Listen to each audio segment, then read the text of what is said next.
Hey, Doug, is this really you? Yeah, it's me. Doug Stanhope, everyone. There he is. Guys? Doug, what's up, man? What time is it? Are you in L.A.? No, I'm in Bisbee, Arizona. It's 5 in the morning. Oh, okay, yeah. I was trying to figure out why you would call this early. What are you doing in Bisbee? That's where I live. You live in Arizona? Yeah, it's a little town down by the Mexican border. Doug has nigger qualities. He really wants to just drop off the earth. But he has to get famous enough for anybody to care. Doug is one of those guys like me who wants to quit, but he can't quit till he gets quittable. Yeah, we got Patrice O'Neal in studio, Doug. You're one of those guys that just kind of moved to Arizona and bought a house for like a mansion for $20?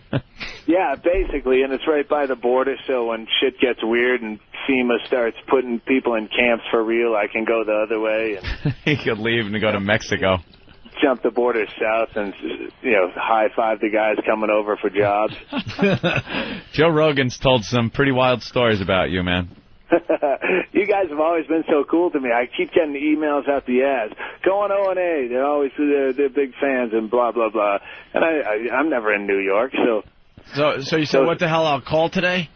Well, no, I've been, clean and sober for, 3 weeks. Get the fuck out of here, really. Is that just something on purpose? You're going to pursue this, or...? Just to see what it was like, and then today I go, fuck this, and I ate a bunch of mushrooms, started drinking wine, smoking cigarettes again, and so now I'm still up. I get a Xanax trying to knock me out, and I'm sitting on MySpace like a fucking faggot in the middle of the night looking for friends. Doug is just like us. God damn, yeah. He's a comedian that's just like you. Someone emails me and says, hey, if you're still awake, call Opie and Anthony. Here's their number. And I go, I'm not going to be awake in an hour. And here I am, chugging down to the wine, still awake. And I go, fuck, I'll call Opie and Anthony. So you're on the tail end of just being up all night. Yeah. You must get some good mushrooms in Arizona, huh? The Indians know where to get them? Yeah, I get a good stash. I've just been picking at them little by little all day. I didn't go full tits out. What made you go on the wagon, though, in the first place? I binge on the road. Yeah. To the point where my fucking hands shake like Parkinson's disease. Like I actually think about faking Parkinson's so I don't have to admit I'm a reckless alcoholic. Oh, shit. That would be a great gig, man. I never saw the actual video, but I saw the clips on the infomercial with you on that Girls Gone Wild video. You look like you're completely tanked on that whole thing. How could you not be? That guy's such a douchebag. It's so not fun. For all the fun it looks like it should be, that guy sucked every ounce of fun out of just, naked. The guy that runs it, right? What's his name? Joe Francis. He's such a douchebag. He's such a egomaniacal, I don't want to say date rapist because he would sue me for that, because that is defamation. But, I mean, he fits all the profile of it. He's just He comes off like a real creep, like just a scary, creepy guy. He's the worst person I've ever met, and I've been with some shitty fucking people in my life.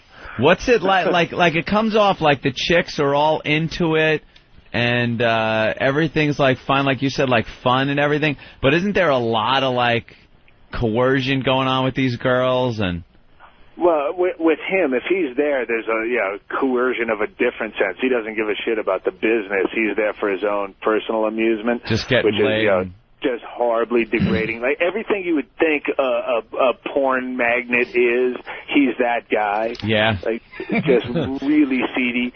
But I mean, the chicks that are all into it are the dumbest fucking chicks in the world. Yeah, so of that's course. Not even amusing. I'm 38 years old, so that whole giggly. I can't believe I'm going to show you this. I don't want to. Oh my God! I'm not trying to fucking talk you out of a hand job on prom night. Show you this and get off the bus. It is what it is. That's the one thing you get older is that the anticipation of titties is gone after you turn 30. It's just like, come on, pull your tits out. You don't understand. Yeah, well, I mean, this coy shit is dead. Yeah, tits are always nice to look at, but I'm not going to fight for them. Yeah. I don't have no muscles no more. You don't have no muscles after you get 35. Like you go to pull a titty out. She's like, no. You be like, okay. All right, bitch. No means no in my world now, bitch. Isn't it? Don't have the patience. Just give up the fight at that point. There you go. Once I learn how to pull a titty out with the 2 fingers and they come out the front instead of dealing with the back, I don't play around no more. You're just like, fuck it. All right, sweetie. Thanks for this. Did you fly on the guy's jet? Yeah, I flew on his jet a couple times, but when I could get on the bus with the crew, because the crew was phenomenal, I go, I'll ride with the crew and meet you there. You don't want to fly in the jet? No, I don't. Did the crew just badmouth the guy all the time? Everyone fucking hates that guy. Isn't he getting sued for some He's always in some shit. Fucking court is his part-time job. He's gotten off on a lot of those underage things. He got off on one of those, and a lot of the ones where the girls said they didn't sign consent forms or shit like that. Yeah, lawyer money. I don't see anything about it. And the guy is so fucking filthy rich. Is he really? Like, I don't know who's buying those things. They just don't look like something you want to buy and pop in the CD player. Who's buying them? It's just a guess, but it's all the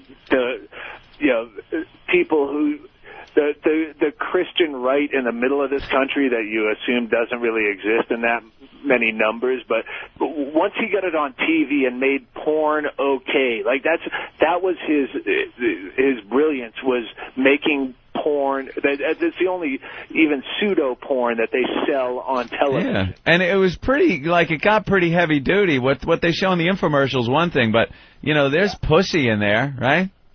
Yeah, but that way, the guys that you don't think still exist that have to lie to their wives about watching porno. Yeah. They can justify that by going, it was on TV. I bought this on TV, man. Yeah, you bought that fucking exercise machine. Yeah. Why can't I buy something? Oh, that's great. Yeah, and that's why they have fucking Snoop Dogs or comics host the thing, so then they can say, I just wanted it for the comedy. I love Snoop Dogg. I'm a big rap fan. Hey, Doug, we got to ask you about that baiting thing you do. Oh, yeah. We're with the pedophiles, and I think you go after the abortion people, too, right? Yeah, it's so hard to do any justice to without reading it. If you go to my site or baiting.org, we got a book deal now. We're going to put it into a book. Oh, really? That's awesome. Yeah. Basically, he goes online and baits, pedophiles and stuff, and then what? You just have the conversations on your website? It's basically like a prank phone call, only it's on instant messenger, where you bait pedophiles into thinking you're a 13-year-old girl, and then you just fuck with them. Because once you get a guy jacking off, then you can fuck with them as much as you want. And, so if you're fucking a girl and then right in the middle she goes, I think I have herpes, you're going to keep fucking her because you already started. Do you need a consent form to do that? Consent form to do what? Say some dudes publish it? To put some dude on the thing that's talking to a 13-year-old girl, and you're all you have to do is change the screen name and you're in. Oh, you don't acknowledge it's him or something. No. Mm-hmm. Being a beginner lawyer, I would assume that's the only thing you need to do to save your ass. Go ahead, Doug. Sorry. For legal reasons, when we put it into a book, we'll have to change their screen name and own the domain or own the screen name. Now, why is that? Well, because defamation is anytime if you accuse someone of doing something illegal, then you can get sued for defamation. I already went through this once. Can't you just put it down and say, this is how it went down, here's the screen name, it's all fact, it happened. The point is, I had a frivolous lawsuit. Some guy I said was a fucking crackhead on my website. Yeah. The way you'd say, yeah, you're a fucking crackhead, shut up.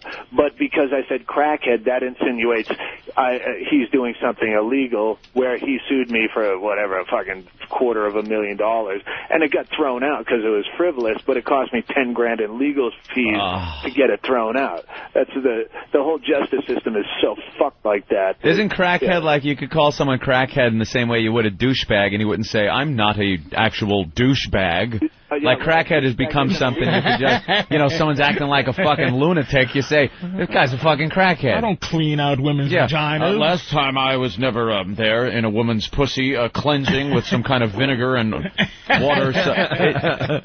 But if he was in that pussy cleaning it out, that's not illegal. It's the letter of the law. If you insinuate he's done something illegal, like smoke crack, then you're open for defamation suits. This is a $10,000 lesson I learned. Oh, that's wonderful. So now I know to call them douchebags instead of crackheads. Someone's calling me out that I said CD player instead of DVD player. I caught that too. And he's like, he capitalized it and said I'm a fucking tool. John Holmes, sure it's his real name, from Beverly Hills. Banned. All right. Do they have to? I could understand if I said I put it in my toaster and watched it on fucking. I can understand if I said something like that. I did hear CD play it. So Doug, when you get those things and you put it in your transmission of your car and watch it, I can understand if I did something like that. I mixed up CD. Our fucking listeners are the most nitpickiest fuck. John Holmes is a crackhead. And I don't mean that figuratively. Literally, he was smoking crack this morning. You cocksucker. Hate our listeners. Pests. Pestilence. Well, Doug, you should keep in touch with us if you're up this early in the morning. Yeah, what are you working on? You got anything to plug? No, fuck no. No, huh? Just hanging out in fucking Bisbee? Yeah. How'd you pick Bisbee? Would you throw a fucking dart at a map? How'd you get Bisbee, Arizona? Who recommended Bisbee? I found it accidentally just driving back roads, but it's this weird little town, and there's nothing like it. Sounds weird. It's like this hippie enclave. It was a mining town where the mine went bust in the 70s, and all the property value just went dirt cheap, so all these artists and freaks just took over the town, and it's the most beautiful town, all built in the mountains. It's not on the way to anything, so no one finds it. It's not like Sedona or something. It sounds like the type of fucking Beverly Hills jack-off, jumps in and makes it overpriced. It's just weird. It definitely sounds like the type of town that's on the graphic at the beginning of the X-Files, Bisbee, Arizona. It just sounds like there's probably flying saucers there at night and shit. Very well could be. Yeah, if he eats a few more of those mushrooms, he'll see the... Yeah, perfect place for Doug, man. All right, well, visit Doug's... what do you got, MySpace, right? Yeah, I got DougStanhope.com, and I'm on the MySpace /Doug Stanhope. Yeah, we see you on everyone's friend list. You're very friendly. How many you got? How many friends? I don't know, like 6,000 or 6? something. I just broke 7. I'm no Dane Cook. Dane Cook's got like how many? 870 million. It's ridiculous. You've got more than the guy that's instantly your friend that owns MySpace at the beginning. Tunisia, Indonesia, million. All the tsunami places. They love him. They fucking love him. How many does Doug have? Yes. Well, Dane has 667,000. Jesus. Is that the most? 667,000 friends. Rogan's got a lot, too. I bet you Rogan's not beating. 16 grand. 16,000 Rogan's got? Oh, yeah. He 640,000. 640,000.